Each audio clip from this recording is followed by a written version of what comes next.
Bam. This is Wes Maebe, and this is the Break It Down Show. Cheers, my friend. Cheers. Cheers indeed. It might only be 10 o'clock here, but you know what? Ain't nothing wrong with drinking in the morning. Well, it's 5 o'clock somewhere, right? That's right. Yeah, it is. It is 5 o'clock somewhere. Hey, man, it's great to see you. Indeed. What's new? What's going on?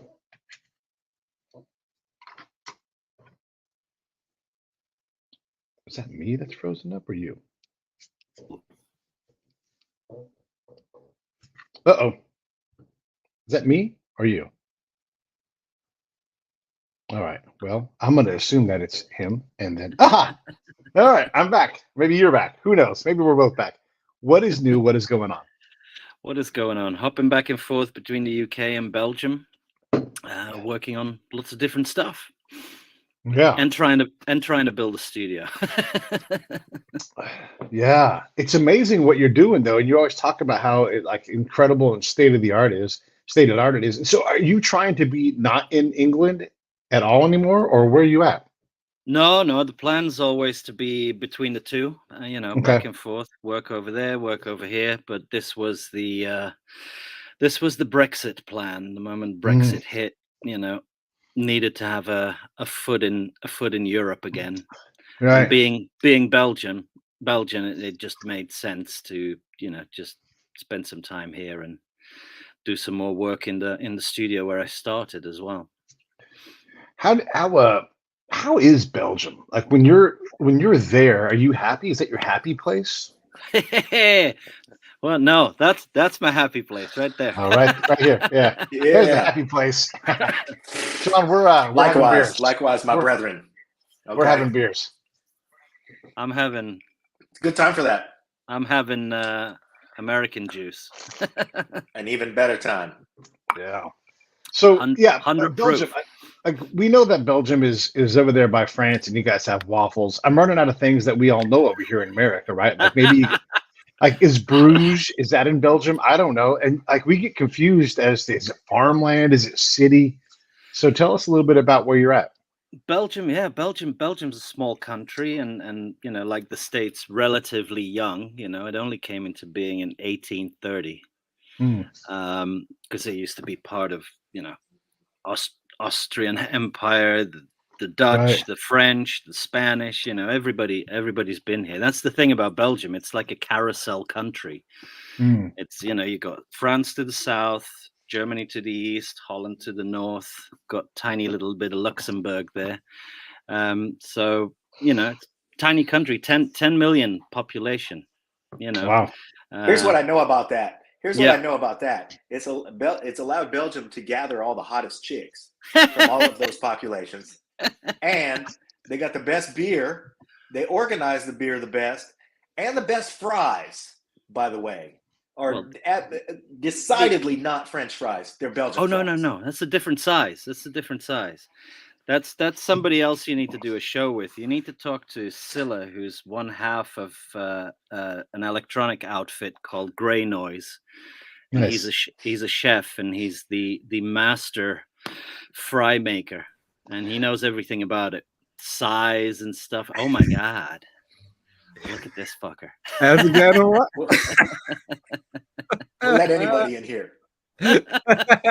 Anyone can get in. Who left the door open? And as per usual, both drummers came in late. That's right. I saw the drum kit's out. The drum kit's behind you. Lovely. Yeah, and they slammed themselves in. They didn't even show up at the same time. Had to. No, of course not. Lovely. Yes, I don't know. Belgium. Well, if we're going to make cultural generalizations, absolutely, about Belgians and about drummers, that's right. Let's be clear in the fact that we're talking about cultural superiorities and whatever anomalies come with that. Well worth the price. That's it. Well, Neil knows all about Belgium now because he's been here. Yeah, we've been there. Wicked, love it. Especially the chocolates and the cakes and the beer. As you can see, I put a little bit too much on. Where's your beer? So for our if we have any uninitiated viewers joining our illustrious guest, the Wesinator, Wes Maebe, is our friend Neil Felgate, who Wes has recorded many times with his band 10 Gauge. And if you are not familiar, go back to our episodes with Neil, because they're a treat. And then look at their website. Just Google 10 Gauge. And then bypass all the American things you see when you Google 10 Gauge and go to the band, which will rock your damn socks off. And bring extra socks, because they can we break a little bit of news here? Just today, Neil and TJ and I have decided we're going to have them on. And John, we're going to do a Focus on the Funk with them. We're going to do it transnational, across an ocean, different continent, and we're going to figure out how to get it done. So we're going to have them play live with us. And you're going to have to figure everything out about the pocket. Oh my God, I still don't know what the pocket is. I keep having it explained to me, and I don't know when I'm in it, because I don't think I have one. But everyone says there is one. You know what? Let me just break the pocket down for everybody who's watching, because we have this ongoing debate about how you define the pocket. The pocket is that moment on your date when you look across the table at your beautiful, lovely companion, and you know it's happening tonight. that moment, that's the pocket. Yeah.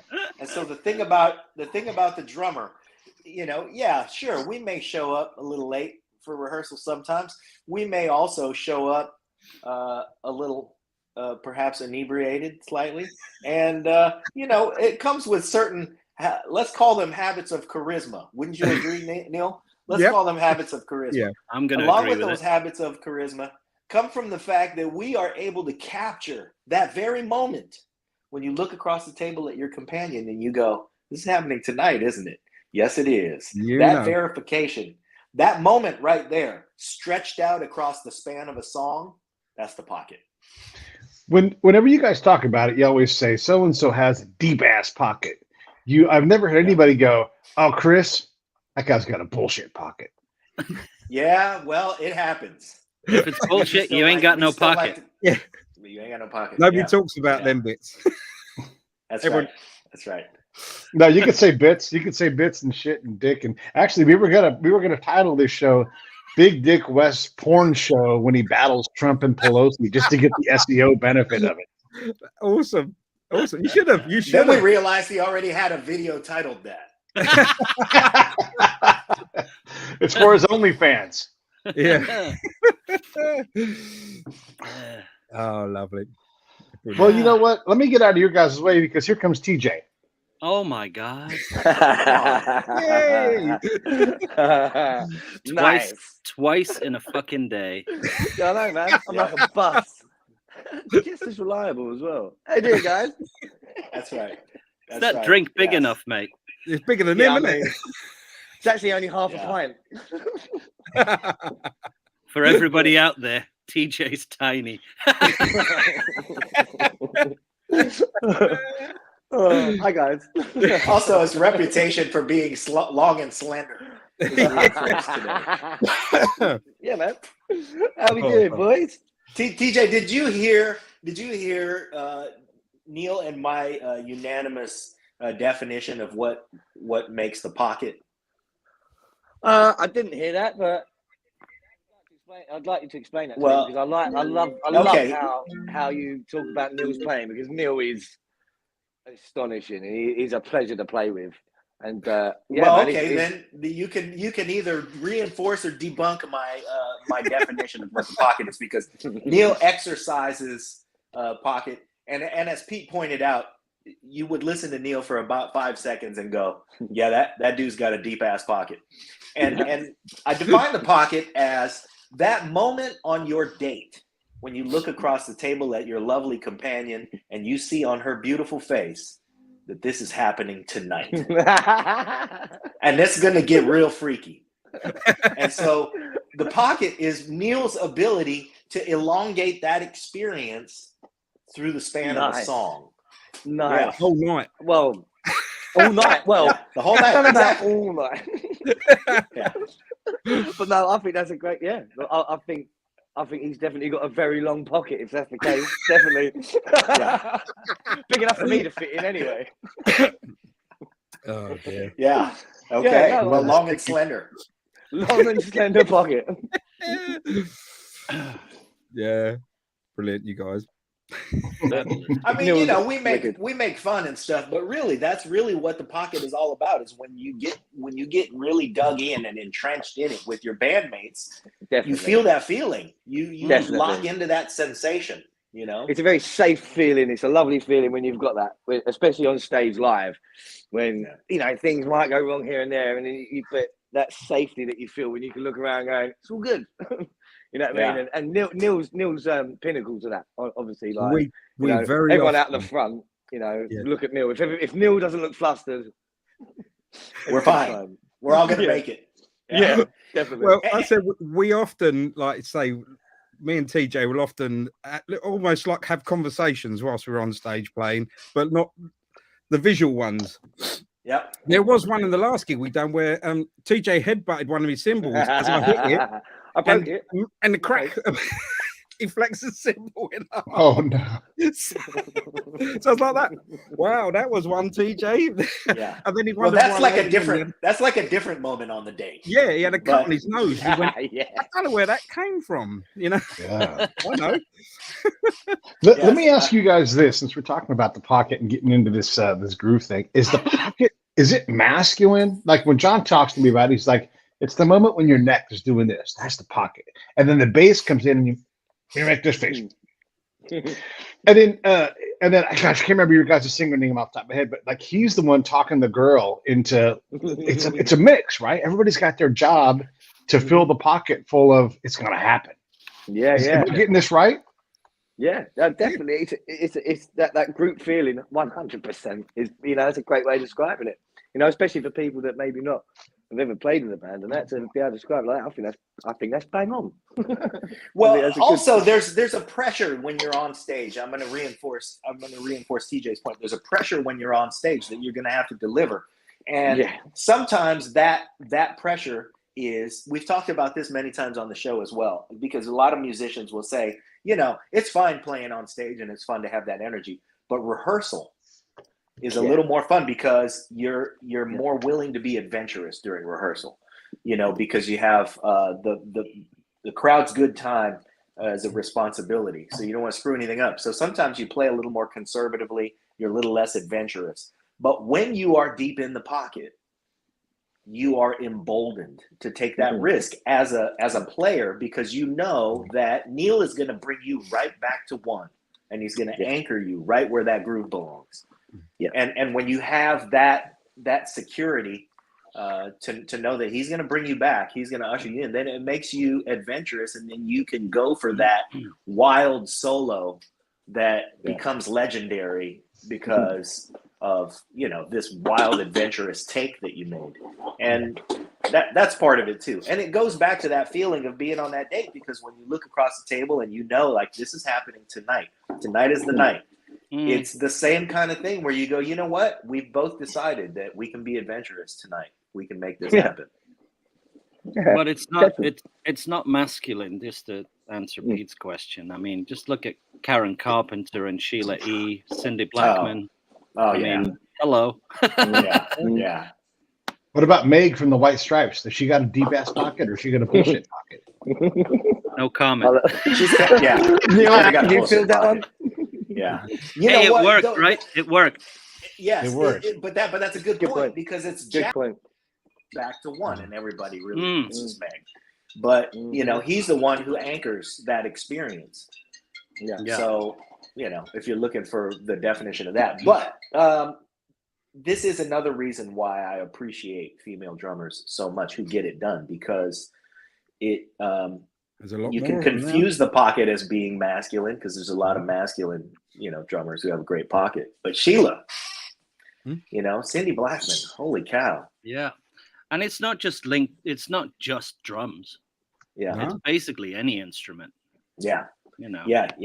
You know who's got a deep ass pocket? Rhonda Smith. You know, she's an amazing player. Tall Wilkenfeld. You know, there's a lot of female players. She's fantastic. Yeah. Definitely. All right. Excellent. Well, we've made a determination here. Sorted. Yeah. I feel like I've learned Next. something new.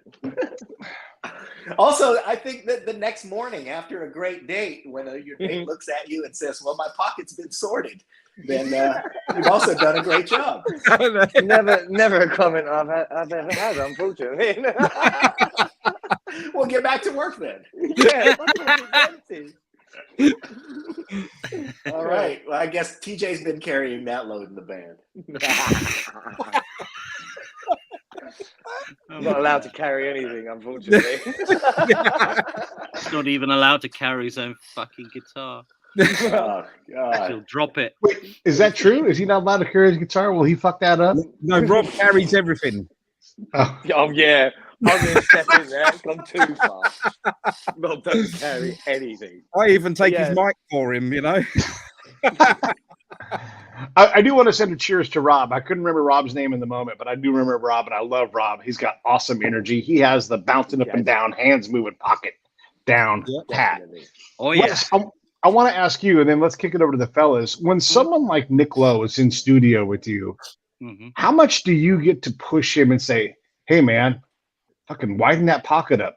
You know, or how? Because look, he's a pros pro who teaches pros, right? And so how do you help him get out of his own way? And fuck, I don't know. You understand what I'm saying? How do you produce a guy like Nick Lowe? That's incredible. Well, I didn't have to produce him because he was the producer on the session, and Neil was there because Rat Scabies, the drummer, who's for some weird reason his drumstick is lying on my desk, didn't want to bring his drum kit. It's like, oh, I'm not lugging that on the fucking tube. So Neil, can we have a drum kit, please? And Nick walked in looking all summery, and he was just, he was producing because it was his song that they were covering. And he's one of those old school producers. He just lets you do your thing. And when somebody played something that he thought could be different, he would just put it out there, in that very sort of understated way.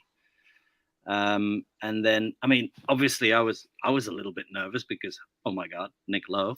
Yeah. And then when I think we were doing backing vocals, I suggested a harmony, and he just went on a talk back. He's like, yeah, what he said, sing that. Like, okay. So that's cool. I mean, it just happens, you gauge the situation and you feel your way around the. I mean, there are producers you can't do that with because they want to be in full control, and you can't possibly come up with an idea unless it's theirs. And then 3 hours later, your idea will be theirs. I like to do, in those cases, I like to go, hey, Nick, remember that time when you said that really cool thing about harmonies? That was awesome. You need to sit back. A little wink, wink. Nudge. Hey, Neil, when you realize that Rat Scabies is going to play your drums, does that mean anything to you at all? I mean, do you brag about that? Like, where is that on the, look, I don't know if Rat Scabies has a deep-ass pocket. I don't know if he's supposed to have one. Maybe he's supposed to have a shitty pocket because he's Rat Scabies, but what are your thoughts on that, man? At the time, it was just amazing to have been at the studio. Not off of the studio. You're like, what? And then all these guys that are around, and it was just you have to just sit there and control yourself and say, all right, all these people that have been what they're doing, and letting Wes. Well, just setting the gear up, letting the guys do what they wanted to do. He didn't like snare drums. He wanted this snare drum, and we just go. Yeah, my snare drum was a bit too manly for him. It was a bit douche. He wanted it cranked a little bit, but yeah, it was. Yeah, I mean, they were just really nice guys. Like anyone, I got to ask the other end of this question. So John plays Richard Guan's drums, and Rich is, among many things, the drummer for the Whispers. Okay. So, John, are you like, I can't fucking believe I'm playing Rich's Whispers set? And that set has a story in and of itself that we've talked about. Yeah. That set actually, you know what? It's, I cherish it because he loaned it to me. 2.5 years ago. He said, I might need it back from you on Thursday. And I've had it for 2.5 years. But not only before it was his set, it was it graced the cover of a DW catalog one year. I think that year was 1991 or 2. It was John Good's drum set at his house. And then he gave it to Rich to play with Earth, Wind, and Fire. So, that guitar is like an Academy Award-winning actress / model / maybe porn star that I get to date now. And so part of it is, that's amazing. And part of it is, I feel like maybe I'm not winding into it quite as hard as it's been wound into in the past. So sometimes I look down at that kit and I feel like that kit's looking back up at me going, that's what you got, huh? And other times I just take it for a ride and I have great fun with it. But more times the latter. What was your question, Pete? Well, basically that, like what does that feel like? You're getting to like, you weren't drumming 10 years ago. When we started the show, you were like, who knows, right? Were you ever going to come? Right. Yeah. And so then Juan's like, John plays the traps, about faces and walks to his, congas. And you're like, fuck, I guess I'm a drummer again. I mean, that's literally, fellas, that's how the Escovedos, family of the greatest percussion family ever, are the ones that bring John back into the game. And now John is playing a set that has done all the things we talk about. And there's John tapping away, playing whatever it is, Boomtown Rats or whatever they're playing that night. He's doing that. And that's so what is that feeling? Is there anything in that? Or is it just like, it's like you go to Tiger Stadium back in the old days, like Ty Cobb played here. You go to, whatever the old stadium is, like someone did something here. You're doing that on drums. Rat Scabies did that on Neil's drums. Yeah. Honestly, that nostalgia is fun to talk about, but it's not really, in the moment, it's just a nice instrument to play. And it sounds good, and I have a responsibility, and I get the job done. So that's really what it comes down to is, and I would say the same thing, with the opportunity to play Neil's beautiful drum set. Those drums are beautiful. But in the moment, you have a job. You got to do the job, so you can't get all wound up in, this is Neil's kit. Although I would take that moment, I would wait till nobody was looking, and then I'd be like, this is Neil's kit. I'm going to do inappropriate things and rub myself. He has no idea what I do. Way he probably wouldn't appreciate, but it's getting done. Love it. I'll wipe it off. If you let a guy named Rat Scabies play your kit, there's some Lysol wipes around there somewhere. Oh, I love it. Here's my next question for you guys. So I've been chasing Nick Simon, and I don't know if I'll ever get him, but he's one of these guys that like that's him smashing his guitar on the album cover. You have these people that a lot of times they just don't get asked to come on a show. So who's out there? Like each of you guys, and we'll start with you, TJ. Just like who's a guy you're like, you know what? I would just love to hear from this person. They're never on anything. Who would that be for you, man? I would like to hear a bit more from. Do you know what? A personal friend of mine. If you wanted to speak to someone like that, there's a guy called Adam. What is his last name? Neil. Adam from Cult 48. He's got such a great mind. Do you know what I mean? And a really great style. So like, what is his last name? Adam Jerome, I think. Right, I see. From a band called Less Than Hollow. I think he would be a great person to talk to. I've had a personal conversation with him, but I've not seen him actually on anything like this. For me, that would be Adam Jerome from Less Than Hollow. I think he's a really interesting guy and really great musician. Technically and naturally, I think. Yeah. We had DC Lee on the show, and like this lady is like a saint. She's not very well known here in America, but here's the thing: is that people that got her, they cannot get rid of her. Same thing with Tara Kemp. She's been on the show. We're going to get her on again, but the people that love Tara Kemp cannot put her down. They can't get enough of her. It's amazing that these folks. These are names that a lot of people aren't even going to remember, and maybe they do, but they have a real impact, and they have these audiences that are underserved because maybe Tara doesn't want to talk, or maybe the show that produces a show is like, I don't want the 15th person in the band or whatever it is, but they have this magic. So that's a great point, TJ. I'm going to bring in Neil to answer the question. Now this one's TJ's laughing. It's so difficult for me. I really don't know, because I'm always on YouTube looking at different podcasts and bits and pieces of all these things going on. Not necessarily music as well. I mean, there's stuff I love about the pyramids and about space. So it's constant. It's very difficult. It'd be more like somebody you'd want to talk to directly, rather so much. I don't really know. I've really All right, let me change the question for you, Neil. I said, hey, anybody you want in the world on the show, and you're going to be there, right seating me and talking to him. Who's that person going to be? These guys are laughing because I have my favorite drummer is a guy called Simon Phillips, and his attention to detail and everything. That's a guy. Yeah, he's Simon Phillips. Yeah, Simon. Not Mike Mangini. Not Mike Mangini. It's Simon Phillips. I know it. Yeah. For me, sometimes the wind blows a different way. Sometimes at certain days, but you can always count on Simon Phillips. Hey, I know a Simon Phillips story. A friend of mine is works in production for film and TV, and they were shooting one of the Netflix shows that's out right now, and they were getting a lot of background noise from the guy next door to where they were on set. So they go, man, there's a guy playing the drums next door. Somebody got to knock on that door. And so my friend, who's also not only in production but happens to be a musician, goes over there and knocks on the door, and he's going to have a conversation with the guy and see if he can negotiate a little peace and quiet. And the guy who answers the door is Simon Phillips, and he's like, "Yeah, we're shooting a thing. Can you shut up? Not play, but after we're done shooting, can I come back?"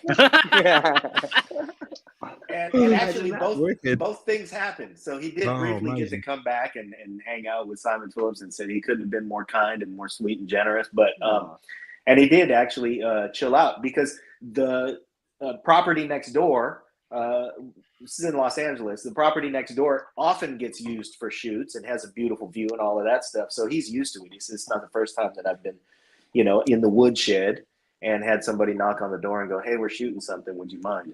So yeah, he was nice about it. That's really cool. Brilliant. Really cool. I'm gonna see if I can get that address.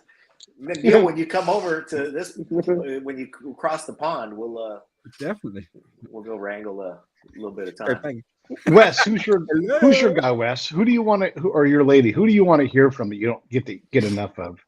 Well, I've been racking my brain whilst the guys were answering that, and I think you always hear from all the classic producers and engineers and stuff, but there's one guy who I love and respect deeply, and you never hear him on anything, and it's Mike Klink, who produced Guns N' Roses and Motley Crue and all that stuff, and you never really get him into any of the podcasts or anything. So Mike Klink is on high on my list.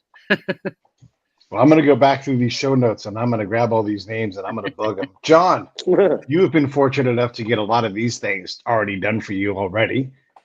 Who's next on your list? You know what, man? I lit my list on fire once we had Neil Feldgate. I've not rehearsed with him.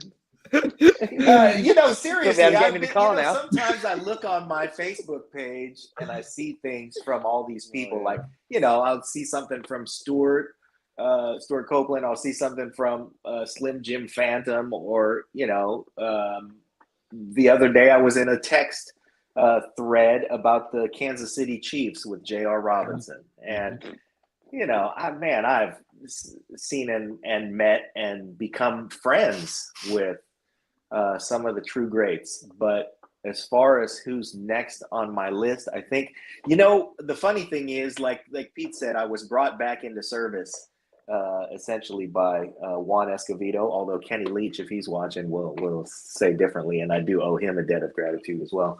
but brought back into service by Juan Escovedo.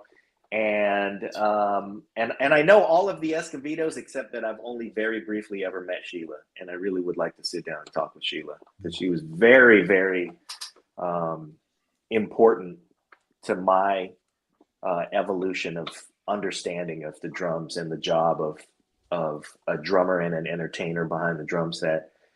And I just love her playing, and I just love her presence in the musical community. You know, she's gone from being a hot chick who could play the drums to being a hot chick who could dominate on the drums to being a hot chick who played drums with greats. Like, you know, I mean, we're talking about, you know, somebody who is not just, I mean, she played with Prince, for crying out loud, but also even before playing with Prince, she played with George Duke.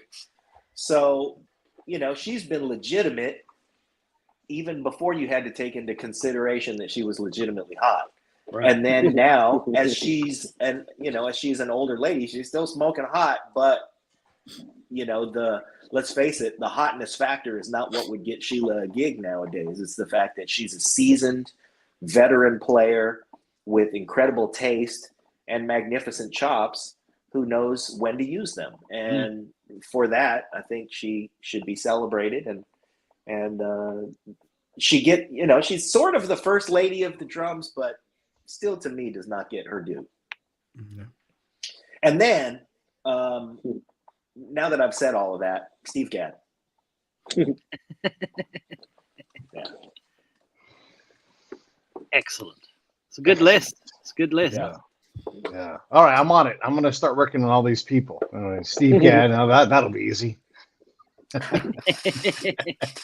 We have, by the way, been working on Steve Gadd for a little while, and you know, he just doesn't like to talk much in this kind of setting. But I think I'd be interested in one of the things that we ought to do, because you know, when we ever get a person like Steve's attention, we can always say, listen, you know, some of your friends have been on the show, and point him to his friends who have been on, who will say, yeah, those guys are all right. And then we can point to some of the very accomplished players who've been on the show where they can, you know, where he can see that we can have a conversation about music and really dig deep. But, you know, the one thing I know is I've become friends with Rick Marotta, and they're good friends. And Rick says, you know, Steve Gadd will call him in the middle of the night to tell him a dick joke. So I think really what we can do is share this episode, and he can understand all of those dynamics all at once. It's like that. You get that from TJ. Oh, really? It's true, yeah. I can't deny that. I don't want to ask all the questions, but if you guys have a question you want to throw at the group too, definitely do it, because it's just so much fun hanging out with you guys. By the way, I'm on beer number 2, so even though I don't have a big gigantic beer like TJ, I am. Oh, no, that is actually apple juice. I will defend myself. Don't believe him. Don't believe him. It's called cider. Oh yes, right. Yeah, adult apple juice. By the way, how many people have had to say, "Well, I'm not big and giant like TJ"? I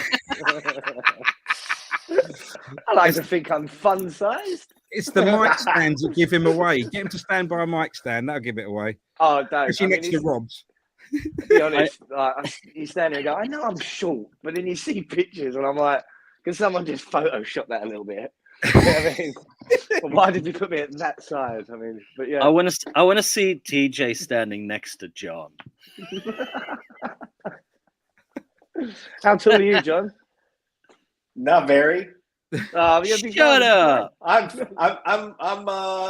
not as tall as Wes. I'm 5'8", if that means anything to you guys. I don't know how many stone that is. How many hands, or however you guys say it. Yeah, but John, you're as wide as TJ's long.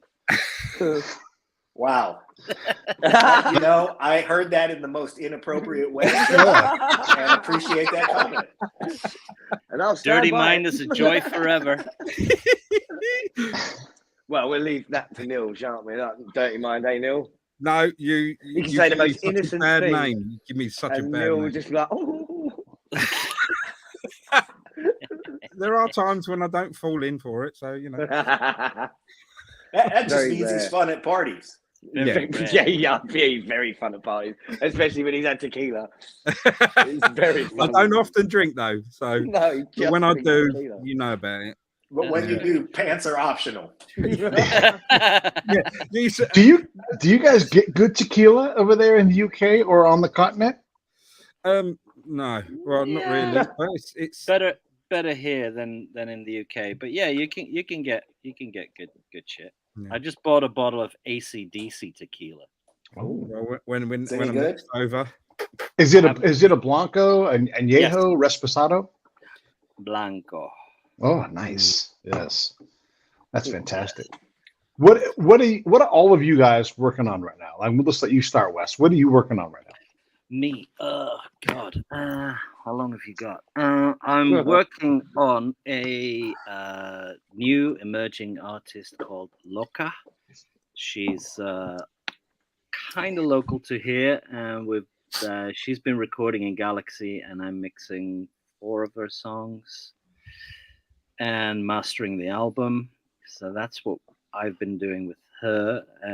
I've also been working with the guys from Grey Noise on some more techno housey stuff, and a new the label isn't new, but they're new for me. They're called Deep Into Music. It's a dance label, also local to here, and I've been starting to mix their stuff. And then I'm heading back to the UK in a couple of days to continue recording Steve Rogers, Paul Rogers' son, from Free. And I'm going to do a day session with my dear friend Simon Bass, keyboard player and television composer, because him and the Eurotrash guys are getting back together to record an EP. And yeah, and trying to build a studio. Yeah. What about you, Neil? What are you working on? Well, I've been working on the videos and bits and pieces for. We're working on our live EP that we're putting out. Oh yeah, I've just been doing that too. Wes has been doing that as well. It sounds wicked. So yeah, it's also we're really happy with. So yeah, we recorded that during lockdown. So it's kind of it's a live EP where it was a live stream, but it kind of we wanted to put it out. So yeah, that's from 2021. So that'll be out. Well, TJ, we just got to discuss when that's going out. Yeah, hopefully sort of this month-ish. Yeah, I'm not the sort of dates guy, as you can see, but yeah, this month-ish. And then obviously soon we're going to come out to Galaxy. And see, so we've been working on songs for a forthcoming album we're going to be recording with Wes at the same studio who's talking Galaxy. I've mentioned it to Pete, and yeah, that's going to be happening hopefully around April time. So at the minute we're mainly trying to condense down a bulk load of songs that we've got. We've got 16 songs to choose from. I want to sort of I wanted more than what we needed for the 10-track album, so obviously we can get something cohesive. So yeah, we're just doing that at the minute, running demos and seeing what our last 10 tracks are going to be. Yeah, so a lot of exciting times. Yeah. You guys are excited. And the guys have been over to Belgium to help me refurbish my house, which is very fun. Very fun. Lots of beer, lots of cakes, lots of chips and gravy. I loved it. Yeah. Not only do they know how to play instruments, they're pretty fucking handy with tools too. Yeah. Well, if that's all it takes, John and I can come over there and we'll just start fucking shit up. And we'll build you a whole 3rd story on your house, even if you don't got a 2nd story. We'll flip that shit. Do it. It is an open invitation, boys. We need to do that, Pete. Yeah. All right. So everybody needs a system. If it comes to that. Everybody needs to kick into the Break It Down show on the PayPal link, or just directly just send us a couple of thousand. We are super cheap. We'll get there and we'll survive on our own good looks and large penises, and we'll just get by. So we just need the airfare, and we'll take care of the rest. And my cooking. And yes, and Wes is cooking, and we'll drink Neil's tequila where pants are optional. Well, yeah. let me tell you, boys, when you sink into the Belgian beer, it's gonna hurt. I like that every Belgian beer has its own glass. Yeah, my kitchen cabinet is so fucking big purely because of beer glasses. Really cool. That is classy. Hey, I want to shout out because I know we got some listeners who are into this. I'm going to shout out what I'm working on too. I'm always working on my my Brit rock cover band, the Uncommon Wealth. We're in the woodshed for the winter. Our first gig is in March, and then we're back in for the season. I'm in a yacht rock trio called Vintage Spirits. We're playing in the wine caves and vineyards on Sundays in Napa. So that's going to be a lot of fun. And then starting tonight, I am playing with a guy Pete knows named Rich Flynn and Kyle Turner. And we are starting a cover band where we play essentially live music remixes that are kind of EDM-ish, where we kind of go all night and do medleys. And that is an as yet unnamed project, but we're just getting that started, and I'm really excited about that. So that's excellent. Yeah. Very cool. I'm hoping to write 2 or 3 songs this year. That's what I'm going to do. Yeah, sweet. So I'm actually play a little guitar and everything, and then I'm going to pass it around to you fuckers and be like, fix this shit. How's that Telecaster? It's in great shape. My Martin is beat the fuck up though. It's got damn near a hole in the side of it, and it's terrible. Hey, but the Telecaster is good. Willie Nelson. Yeah, that's right. mine is because I dropped my laptop into it like an axe blade, you know. But yeah, he didn't wear a hole in it over thousands and thousands of gigs and millions of miles on the road. He dropped his laptop on the shit. Hey, you know what too, though? I will say this about Pete and his songwriting ability, because he came to a rehearsal of mine last time he was in town, and he whipped out a couple chords, and we made a groove out of it real fast. So those chords made sense, man. 2 songs. You write that in an afternoon, Pete.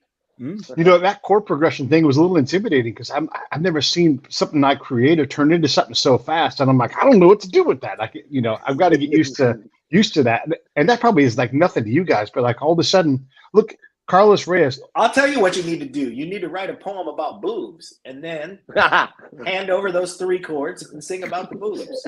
Yeah. I got it. I got the song. I don't have the chords always, right? And I can hear the song in my head, but I'm too illiterate musically to make it come out. I got a harmonica from Lee Oscar and all these other things that I can do, but I have all these pieces. I'm a basket case, fellas. I'm a basket case. Aren't we all? Birds of a feather. I mean, sometimes it just falls out. Sometimes, I mean, I've had what are you talking about? I've had a songwriting. See what I mean about him? You can't take him anywhere. So, yeah, I mean, I've had a bit of a drought myself. I was saying to Wednesday before coming on here, like starting to ask the fellas for sort of input, which is nice.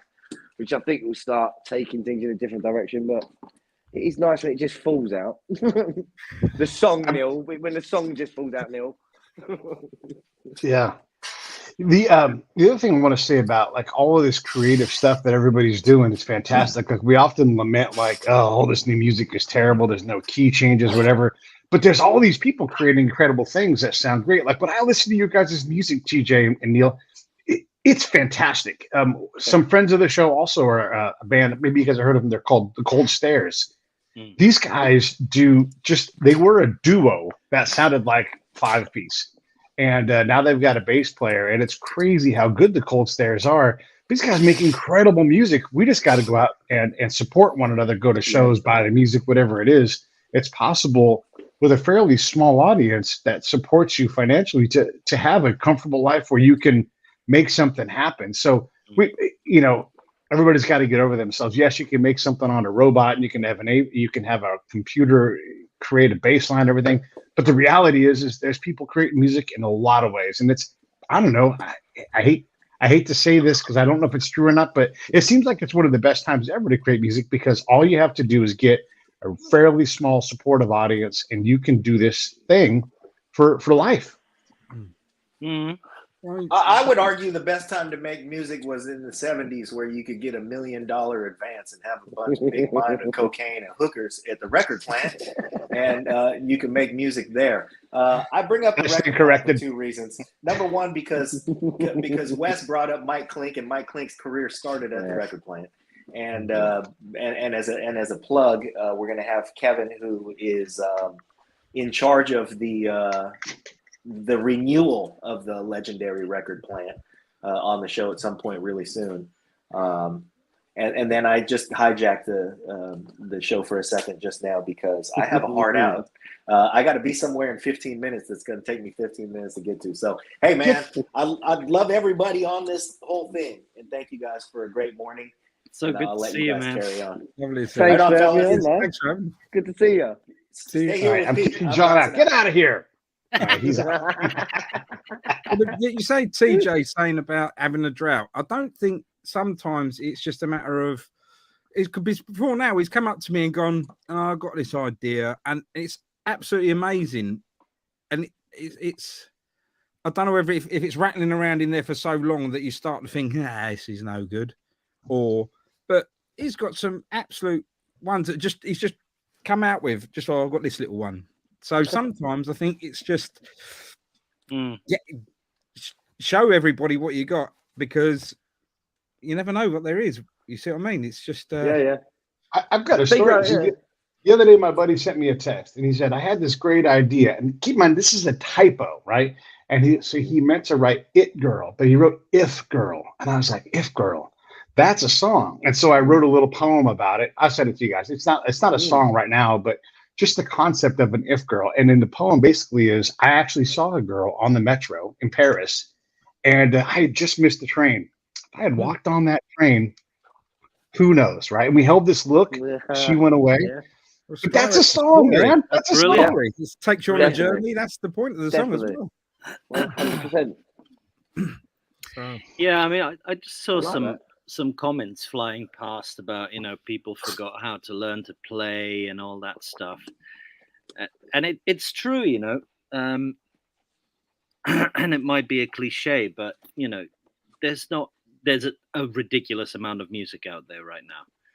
And, before you had the gatekeepers, the record labels, the record shops, you went into a record shop and you bought something mainly because the cover looked good. And then the guy or the girl behind the counter just went, oh, you like that? Maybe you should check this out. And you have no idea, but I'll try it. Boom. And your musical world exploded, and it was amazing. Now everything's out there. So we are the gatekeepers. I mean, it's up to us, the audience, to file through all this shit to find the gems that we like. But yeah, combined with that, you put a band into a recording studio. There's not many bands that can hack it to just plug in and record. Somebody else commented and said, it's like they do too much on computers, and yes, they're right. First of all, you can't. John was saying, the 70s where you get $1 million record advance, you blow it all on cocaine and hookers and stuff. But people would write an album in the studio. You can't do that right now because you're hemorrhaging money.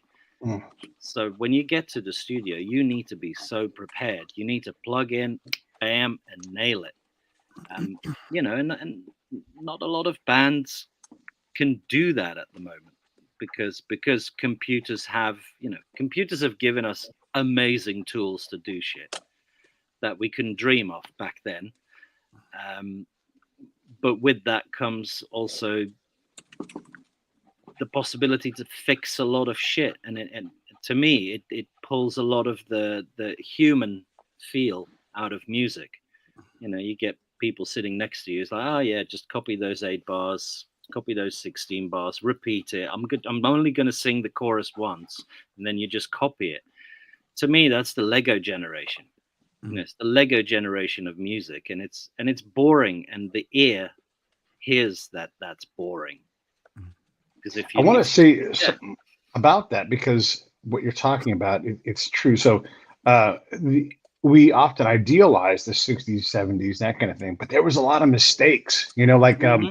New Order and Joy Division were just, nominated. First off, they should be independently nominated for the Hall of Fame because that's not fucking around. These are two incredible bands. Sure. But, Peter Hook basically leaves the band because he's like, you guys fucked my mix up.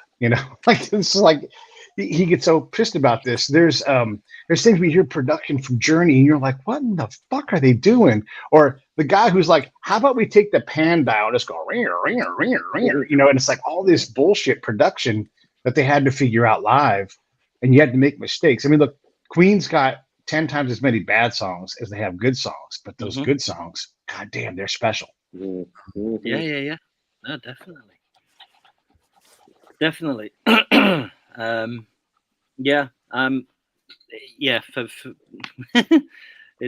I always come back to, if you can play it. If a singer turns around after one take and tells me to fix it, I'll go, no, get your ass back into that vocal booth and sing it again. I can fix it, but you got to live with it for the rest of your life. Right. Well, so here's the thing I want to ask you guys, and I don't know how much mariachi music makes it into your guys' part of the world because it's not a really European thing. But next Monday, John and I are going to be sitting in front of Mariachi Garibaldi, and there's a guy, Jimmy Cuellar, and look, these guys are a mariachi band. That's not uncommon at all in California. We got a lot of that. But here's what is uncommon: the Dodgers hire them, and the Dodgers. I mean, imagine, I don't know, whatever the biggest soccer team is in London. Whether it's Arsenal or whoever it's going to be. And then for about 3 minutes, the entire game in segments, this mariachi band comes out. It's like, and it's horns and they fill the stadium. Dodgers have a world-class sound system in their stadium, by the way. Yeah. It is incredible. My buddy DJ Severe runs that thing. And so they'll come out and they'll play these ballads.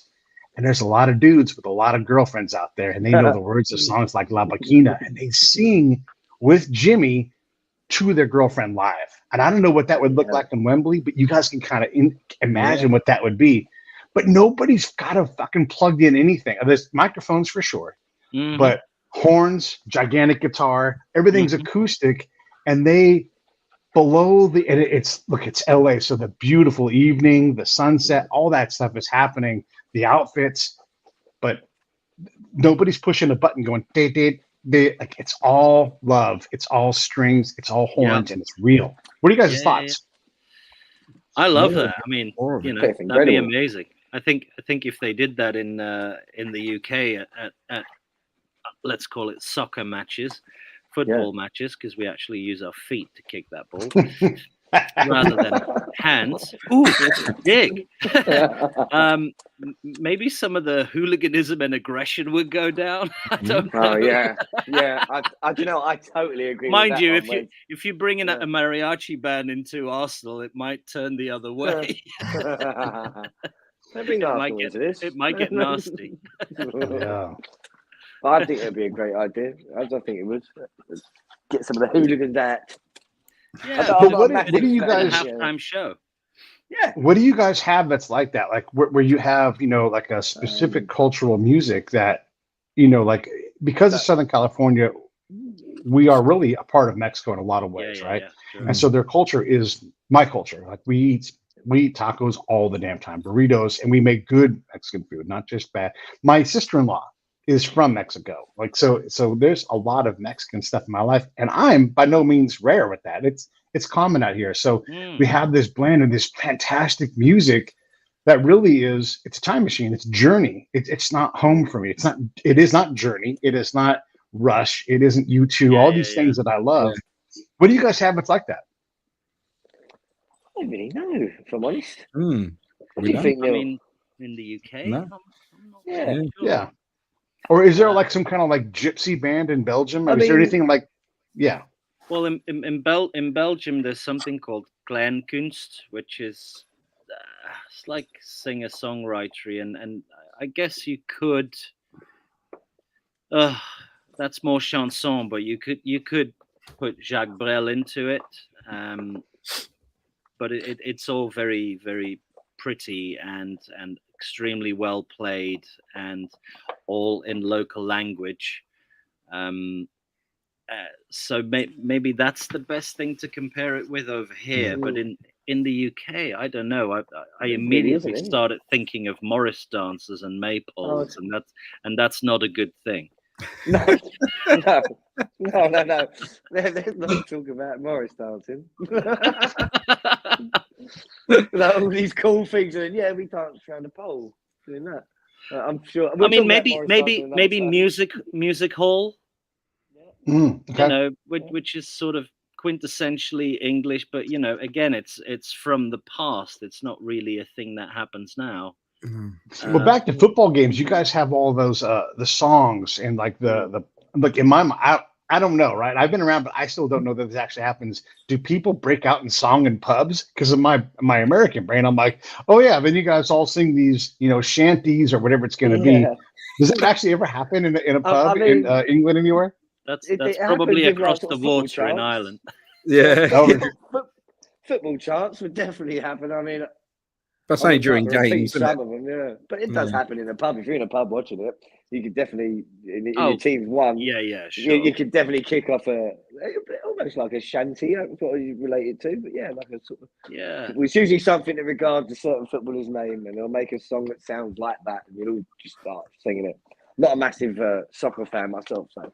No. But, yeah, that was being exposed as the reason. But yeah, that does happen. But you've got the guy. I mean, they've been on the show. You know, John Dunn and Bonzo from the open mic. You know, whenever they do an open mic, they'll sneak in, you know, old standards and music hall songs, and everybody loves them. You know, so that historic stuff is still there. Mm-hmm. Neil, you've not said a word in about 20 minutes. I got to get you back into this show. I am so quiet, you wouldn't believe it. You know. That is a lie.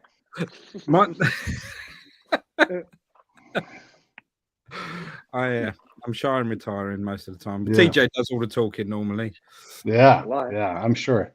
Just give Neil a drum kit and he's no longer quiet. That's it. Yeah, that's my noisy bit. Hey, how come we all get along so much? Like I've never met Neil face to face in my life. Same thing with TJ. The minute I met Wes, it was just like a love story. Why is it? Why does all this work? Seriously, like why does this work? Do you think, Wes? I think it's just extrapolation. You know, like we hit it off immediately, and then we got into Mexican food and shit like that. Yeah, and I got to see your really quirky oven, which I think about a lot.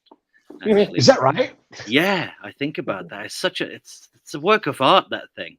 It's so cool. I think about sitting in the garden that day. But yeah, one of my favorite. Can you believe people take those things and they throw them in the driveway as they throw them away? They're like, "This is trash," and it goes straight to the dump. I can believe it, but it's sad. Yeah. But I think it's just extrapolation. We hit it off, and I hit it off with those two and the others in the band. So, you know, I guess it's just normal. Yeah. That it works. Helps having a common interest, though, doesn't it? That kind of. Yeah. It helps with Pete being such an easygoing guy and having 100% and having been around the world in ridiculous situations. Yeah. I learned how to speak English. This is when I say, "Go on." Go on. This is legit. Go on means something different in English. We don't really say it anymore in American English. It don't normally says it anymore, but it's like, go on. Like it's a dismiss, like it's a dismiss, but you guys say go on, and then it means something different to you guys. Yeah. Carry on what you're saying. Go on. Yeah, well now you need to add an extra word to it. All right. Go on, son. Go on, son. Okay, come on, son. All right. What if it's a chick, not a son? What do you say to a girl when you say that? Doesn't matter. Okay. Yeah, probably wouldn't. No. I've noticed this. You know, people are calling everybody bro or dude or yeah. Okay, that's cool. Dude is a thing. All right, so I don't want to keep you guys too long, but I want to give everybody a chance to ask me a question or ask the group a question. So, TJ, you go first. What a position to be in. All I can think of is stupid question. We'll come back to you. Neil, go ahead and go. Now you put me on the mind block. Yes. A question. What kind of question? What can I question? Well, for starters, before a question, I just want to say sorry we gate crashed you, Wes. Oh yeah, sorry. That's cool, man. Question. I'll let Wes do it, and I'll have to have a think. Sorry, guys. For crying out loud. That's Wes. Go ahead, right. Wes. Okay. Okay. So I know a lot of people in the States whose dads were servicemen, and they all have their Zippos from back when. Do you have one? I don't own anything. I don't own a Zippo anymore, but I've had several lighters, and I don't smoke, so I would buy like the butane one because it was cool.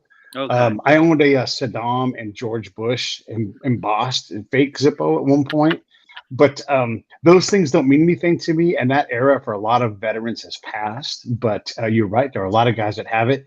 You won't see very many people smoke in the United States at all anymore. It's all vape pens, and so you don't see that bing fire. You know, like everybody had their cool move to use that Zippo to like snap it open and light it, or like light for you. Also, they used to also have a lot of guys that would carry matches around to light a cigarette for a lady, and that is a bygone thing. So I don't have a Zippo, but maybe I ought to have one just for funsies. I got one for you, Pete. All right, do it, Neil. What's the one thing you couldn't do without? What's the one thing that's it? Couldn't do without? I was going to go on there. I was going to think of something else, but no, I'll leave it with it. That's a good question right there, right? Then you say that and you just shut up. It's like grabbing your sticks. You quit playing the goddamn drums and you say, what's the one thing you can do without? The one thing I couldn't do without is like this right here. These exchanges. I talked to a lady yesterday who lives in England. Nice. Her name is Halleck Kochansky, and she wrote about all of the resistances in World War II, all of them. Wow. And in the Europe theater. And it's this 1,000-page book, and I got to dig into her mind. And I don't know what I would do if I didn't get to have and share these kind of conversations. And today with you guys, I've drank 2 beers. I had a cup of coffee.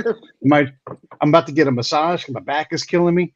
But I don't know what I wouldn't trade being able to do this with it for anything, really. I mean, I don't care if I won the lottery for $1 billion. I would still want to talk to people. That's pretty cool. Yeah. That's really cool. All right, TJ. Are you finally ready? Yeah, I would say, who would you think most influenced you during your life to do what you've done, whether it be what you're doing now or what you've done previously? Who do you think? Whether it be someone famous or someone that's in your life personally? I feel like I say this a lot. I'm like a failed song or jingle writer. I sing songs to my dog all of the time. And so I wish I had someone who would have been able to take that and shape that with me into something else. And so I wish I had that. I don't have that. And so I have the people who I've looked at their art in terms of music and said, wow, that inspires me to do something else. The other day I was at the symphony. We get to go and look, it sounds fancy, but there's a veteran thing where I can buy tickets for 4 people to go to almost any event. I've seen Elvis Costello, I've seen Debbie Harry, and I see the symphony all the time. And it's $15 total to go. Nice. Right? Me and 4 people for $15 for all 4 of us. And so I'm inspired by all these people. Emmanuel Axe playing the piano. There was this other guy who's Emmanuel's peer playing the piano. I can't remember his name right now. But they take me on this ride with this 100, 150, 200, 250-year-old music. And I let my brain just go, and I've developed the ability to do this. And so you come home and you're just inspired to write or to create or to sing or to play or whatever it is. And so these things, I just continue to pull these influential things into my life that shape who I am and what I am. Because look, I can get mad at Brexit, or I can get mad at our immigration policy being all dicked up, or whatever it is that but what I care about and the things that inspire me and the people that are in front of me are people like Andy Summers, who's like, I'm going to be so far in front of you, you can't keep up. But I promise in between us, there is art for you to do. And that, I think, inspires me more than any one particular person. It's a collection of things that I'm like, my buddy says, what if instead of what it? And I'm like, there's a song there, you know? My buddy said this, and I haven't written the full song yet, but he said to me, I'm like, hey, what's been going on? Like, you want to go to Phil's and get a drink? And he's like, oh, man, I've been dry since Mexico, and I'm like, oh, it's a great song, so I've got like a lot of it written. I got like a melody, but that for me is incredible to do that. So that for me is immediately inspired. No, that's really cool. I do a similar thing. I love it when you get words like that. So like for instance, I've in my head for the album Marble Heart. So like heart of stone, marble's a lovely stone. So a marble heart. And I'm sure you just saying them words. You same thing, Pete. You know what I mean? I love that. That's brilliant, especially if girl, Tri-Six Mexico definitely paints a picture. Words can paint such a picture sometimes instantly, can't they? It's quite impressive, you know. I've been dry since Mexico. That's an awesome line. Unless you live in San Diego. Yeah. Well, especially if you live in San Diego, because Mexico's right there. And there's this thing, and I don't know how much you guys know about Toby Keith, but he has this song, and it's great. It's about what happens in Mexico stays in Mexico. Mm-hmm. What if it didn't? And that's kind of what this thing happens, where this guy goes down, and he's drinking with his friend, Pablo at a bar at a palapa, and he, catches this girl. She's there for a fling, and he falls in love. And that's the premise of this song. I'll finish right now and I'll send it over to you guys. Do what you want with it. But it's just great to have these exercises. Yeah, definitely. Sounds like we've got a songwriting brief. That's right. Yeah. I don't even know what that is, but I'm into it. Let's do it. Anything in closing, fellas, before I wrap this up? I don't want to take any more of your guys' time.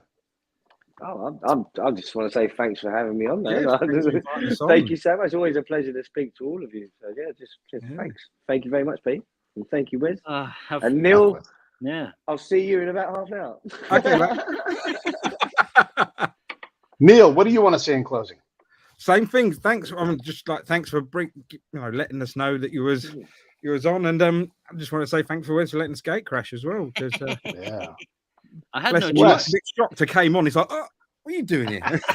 I had no choice, Wes says. That's true. We crowbarred our way in. But yeah, exactly. Thanks for having us. It's been great. Thank you. Yeah. Thank you, everybody, for listening and putting up with our shenanigans. And Pete, you better have one of those tacos for me. I know. Well, when you come down, I'm going to work on getting us down to Tijuana and a little south of there. It's going to be good. I'll just ping your passport. You know my last Tijuana experience. I know. I'll get you back safe. I'll get you back safe. We're going to ping your passport to your chest, like Sid Vicious style. Like, we'll just stick it in there. We're like, send back to England. Well, as long as I'm going with an ex-soldier, I'm okay. yeah, you would be all right. I got people down there.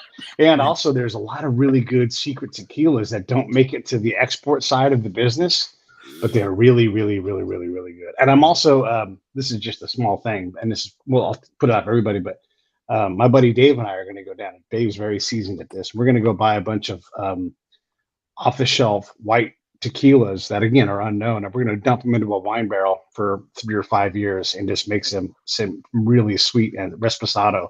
And boy, I don't know if you guys get Reposado over there, like the truly good stuff. It's incredible. It's like candy when you drink it. Oh my God. Yeah. DJ, watch out. All right, fellas, I'm gonna wrap this thing up. Give me 30 seconds. I'll be right back to you. Hey, thanks for watching the show. I really appreciate it. Right here, you can subscribe. Please do that. It makes the show grow. Hit that notification bell so you know which incredible guest is coming up next. Down below is the PayPal link. You can put a small subscription in. That is an enormous help. All that money goes right back into the show. And then right up over here are the next episodes you should listen to, curated by yours truly. Thank you